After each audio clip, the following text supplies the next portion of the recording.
Hello everyone, आज हम देखने जा रहे हैं कंट्रोल हजार्ड। कंट्रोल हजार्ड्स वो हजार्ड्स हैं जो कि पाइपलाइन में ब्रांचिंग या कंडीशनल स्टेटमेंट्स के होने की वजह से आते हैं। जब हमारे पास में प्रोग्राम में ब्रांच डिसीजंस और कंट्रोल जम्प्स होंगे, ब्रांचिंग स्टेटमेंट्स या कंडीशनल स्टेटमेंट्स होंगे, उस केस में हमें कंट्रोल हजार्ड्स जनरेट होंगे। उस केस में ब्रांचिंग की वजह से पाइपलाइन में स्टॉल्स आएगी। ऐसे हजार्ड्स को हम बोलते हैं कंट्रोल हजार्ड्स। इसके लिए एक एग्जांपल देख लेते हैं। हमारे पास में IF, ID, EX और राइट बैक है ना। इंस्ट्रक्शन फेच, डिकोड, एग्जीक्यूट और राइट बैक ये ऑपरेशन है। हम ये मानते हैं ब्रांचिंग डिसीजन जो है वो हमारा एग्जीक्यूट फेज में हो रहा है। ठीक है, I1 हमारा इंस्ट्रक्शन फेच हुआ, डिकोड हुआ, एग्जीक्यूट हुआ और राइट बैक। I2 जो कि हमारा एक ब्रांचिंग इंस्ट्रक्शन है, जो कि अगर ब्रांच होता है ना, इफ तो I1 पे जाएगा, एल्स वो I3 और I4 को फर्दर एग्जीक्यूट करेंगे। तो I2 जैसे आपके एग्जीक्यूट में आता है तो क्या होगा, यहाँ ब्रांचिंग डिसीजन होगा। और लेट अस अज्यूम कि ब्रांच डिसीजन में क्या होता है कि हम बोलते हैं हमें I1 पे जाना है। उस केस में I3 और I4 कहाँ है, ऑलरेडी ब्रांच में है और ऑलरेडी पाइपलाइन में है। हमें इन्हें फ्लश आउट करना पड़ेगा और नेक्स्ट I1 को फेच करना पड़ेगा। जब ये कंडीशंस आती है तो हमारे सिस्टम में क्या होती है, स्टॉल क्रिएट होती है। और स्टॉल कितनी क्रिएट होती है वो डिपेंड करता है हमारे किस फेज में ब्रांचिंग डिसीजन आया है उसके। जो हजार्ड या जो स्टॉल क्रिएट होती है कंट्रोल डिसीजंस की वजह से, उन्हें हम कंट्रोल हजार्ड्स बोलते हैं। उसके सॉफ्टवेयर सॉल्यूशन की बात करें हम, तो सॉफ्टवेयर सॉल्यूशन है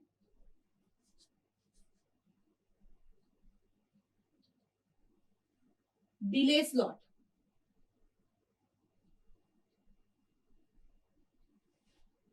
डिले स्लॉट क्या कहता है, डिले स्लॉट कहता है कि हम ब्रांचिंग इंस्ट्रक्शन और इंस्ट्रक्शन एग्जीक्यूशन है ना, तो I1, I2, I3, I4 ऐसे देख रहे हैं हम हमारे इंस्ट्रक्शंस को अप टू कुछ IN।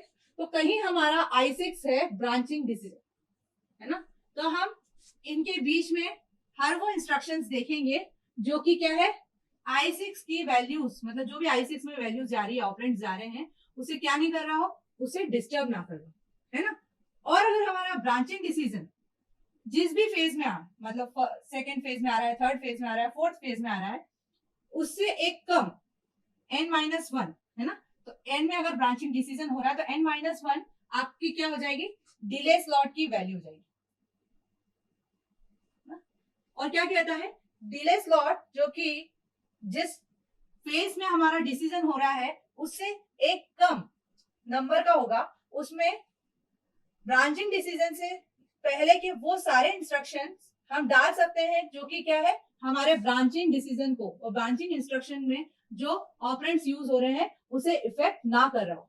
ऐसा क्यों, ऐसा इसलिए क्योंकि मान लीजिए आपके I2 और I3 जो है ऐसे इंस्ट्रक्शंस है कि वो ब्रांचिंग को इफेक्ट नहीं कर रहे हैं, या ब्रांच इंस्ट्रक्शन में जो ऑपरेंड्स यूज हो रहे हैं उसको इफेक्ट नहीं कर रहे हैं। इस केस में I1 के बाद में मैंने I4, I5, I6 और I7 को, सॉरी I2 और I3 को रखा।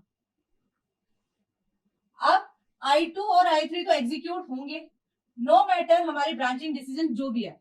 सॉरी, तो यहाँ पे हमने I6 नहीं लिखा ना, I1, I4, I5, I6, I2 और I3। ब्रांचिंग डिसीजन हमारे थर्ड फेज में आ रहा है तो हम N-2 that is 3, sorry N-1 that is 3-1 दो इंस्ट्रक्शन को किस में डाल सकते हैं, डिले स्लॉट में। मतलब I6 के बाद में वो दो इंस्ट्रक्शंस आ जाएंगे जिनका डिसीजन ट्रू हो या फॉल्स, इररिस्पेक्टिव ऑफ दैट उनका एग्जीक्यूशन तो होगा। ऐसे ऐसे रीशेड्यूलिंग ऑफ इंस्ट्रक्शंस को हम बोलते हैं डिले स्लॉट में इंस्ट्रक्शंस को डालना। और ये यूजुअली कौन करता है, ये यूजुअली कंपाइलर करता है।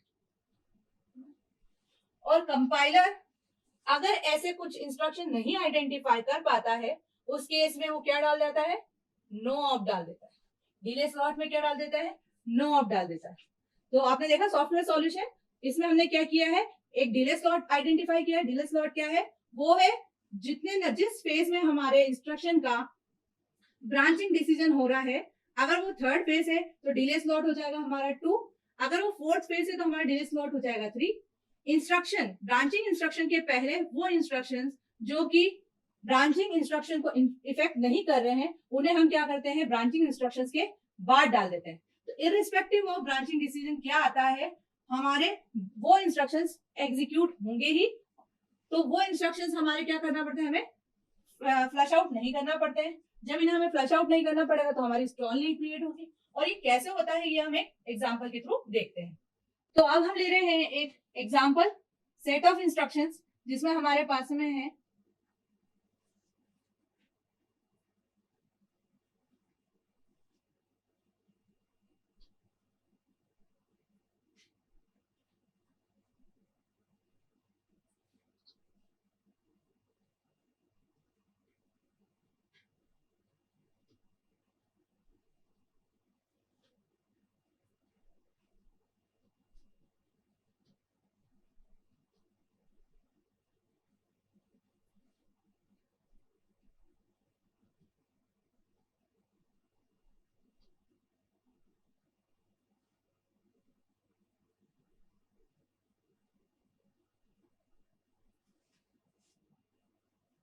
ये हमारा सेट ऑफ इंस्ट्रक्शंस है, जिसमें ZNX L1 रिप्रेजेंट कर रहा है I6 में, कि अगर Z नॉट 0 तो आप कहां चले जाइए, L1 पे चले जाइए।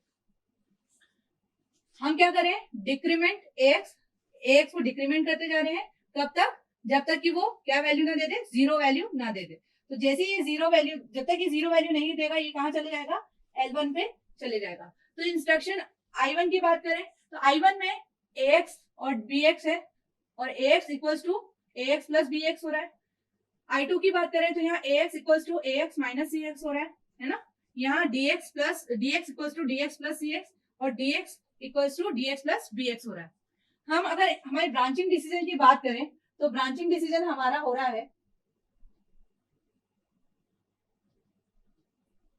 एग्जीक्यूट फेज में, जो हमारा थर्ड फेज है।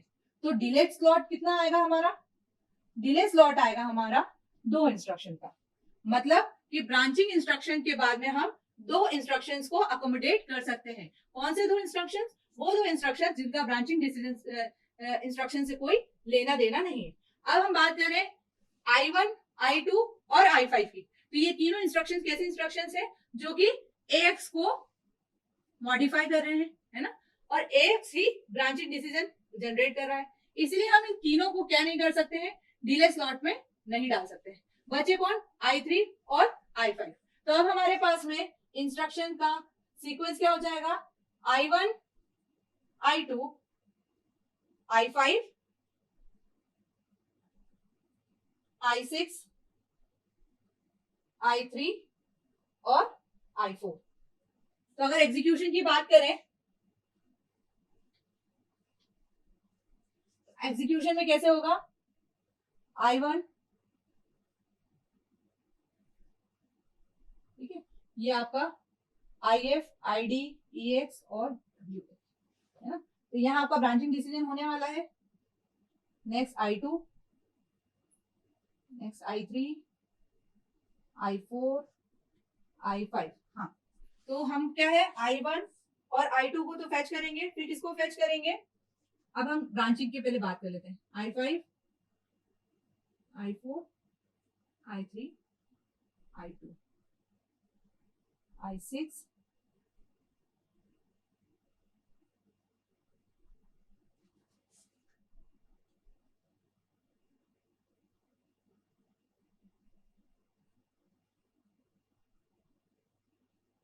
यहाँ I7 आएगा या I8।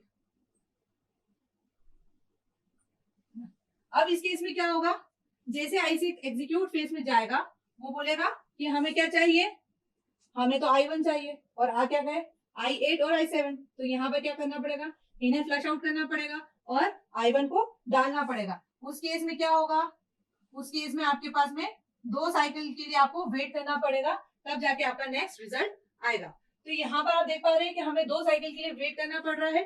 टू ओवरकम दैट हमने क्या किया, IF, ID, AX और राइट बैक। पहले I1 डाला,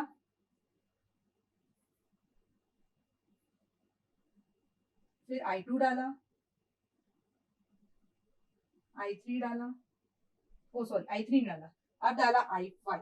ठीक है, जैसे हमने I5 डाला, इसके बाद डाला हमने I6, है ना, फिर इसके बाद में डाला हमने I3,